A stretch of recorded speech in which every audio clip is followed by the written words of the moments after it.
So Lisa will be talking to us about profiling a physician-led movement and what that takes. Lisa Davidson. Thank you. Hello, everybody. Are you ready to have some fun this afternoon? So where's Garrison? Is he here? Dr. Bliss. I'm going to quote him. So he said, when patients do not pay or control the payment to the physicians, their power and influence declines. And over the last 50 years of ridiculous inflation in medicine, we have all seen that.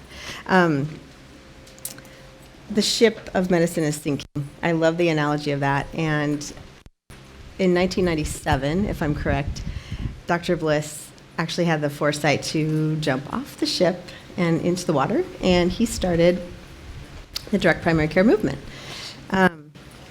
So I wish he was here so I could give him a thumbs up. All right. I'm going to talk about the history of DPC through my own journey. I had a successful practice in Denver, Colorado for 8 years. I ran it without an office manager. I was a biochem major in undergrad. I had no experience in business. After 8 years, we had 3,000 patients per provider. We had 3 physicians, and we were really well respected in the community. We were very successful, but I was drowning. I was exhausted, and everybody else in this room has the same story who's a doctor. You chart till 10. You miss your family's milestones. There's no such thing as self-care. So you're exhausted and you're burned out. So at 3 a.m. one night, I couldn't sleep, and I was sitting at my kitchen table trying to find an answer to what to do. I had too many student loans. I couldn't leave medicine. I had too much to pay back. What was I going to do? So until I stared at the table, it must have been a magic table, because I suddenly had this idea. Is it possible to simplify everything? Shrink your patients, shrink your practice, shrink your overhead, improve your lifestyle. Can the patients pay you directly? Is that legal? Can I even do that? Would they want to?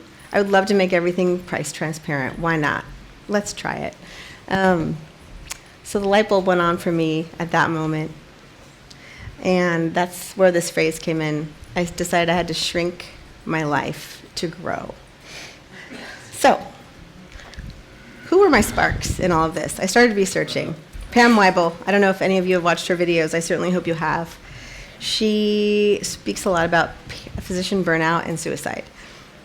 And the first time I ever came across Pam was on a video that really spoke to me, because everything she talked about is exactly how I was feeling. I wasn't quite to the point of suicidal ideation, but I was quite burned out. So she, in her talk, that talk actually gave me the power and the bravery to not look back from this journey I was deciding to go on.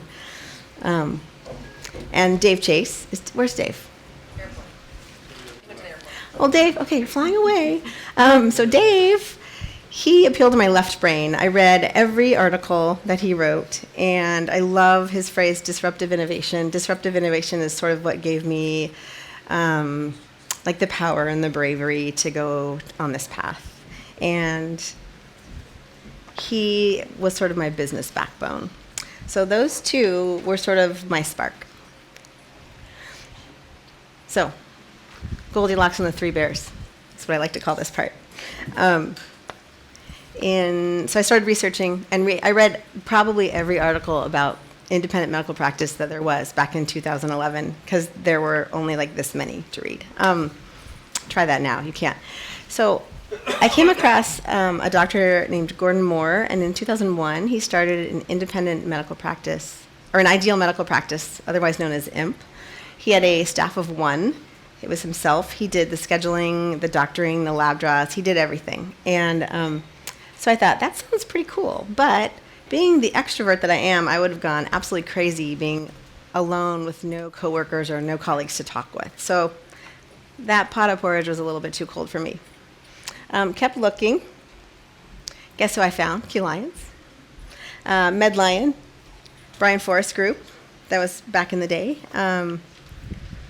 These people were pretty brilliant. I call them entrepreneurs with a medical degree. They saw the value in creating a practice model that would benefit them greatly and bring them great success. They love to grow and grow quickly. But for me, I still wanted some autonomy. So for that was too hot for me. That's not quite the right pot of porridge. Now, Clint Flanagan is doing an excellent job at Nextera as a business entrepreneur. So where do we go? DPC lifestyle model. So as you'll see, there's Rob Lamberts, Sharon McCoy-George, and Ryan Newhofel. Those were the next people I came across in the journey.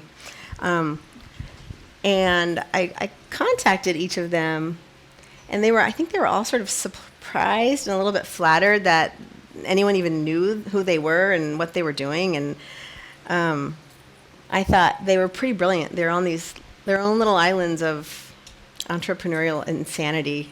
And it was so exciting to talk to them.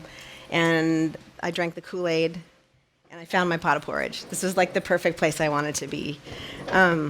So on July 9th, 2012, I opened my own practice in Denver. And we've been open 5 years now. Practice is full with a pretty long waiting list, so no marketing needed anymore. So predicting the future. Every day we see these life bolts getting filled with more and more physicians, which is pretty awesome. It's pretty scary too. There are some corporations that want to steer the ships, promising the doctors they have safety, and as long as they follow the rules of the ship, they'll be just fine. That worries me a little. I'm like the biggest proponent of the grassroots movement there possibly is, and corporate entities are my nemesis. I'm very outspoken about that.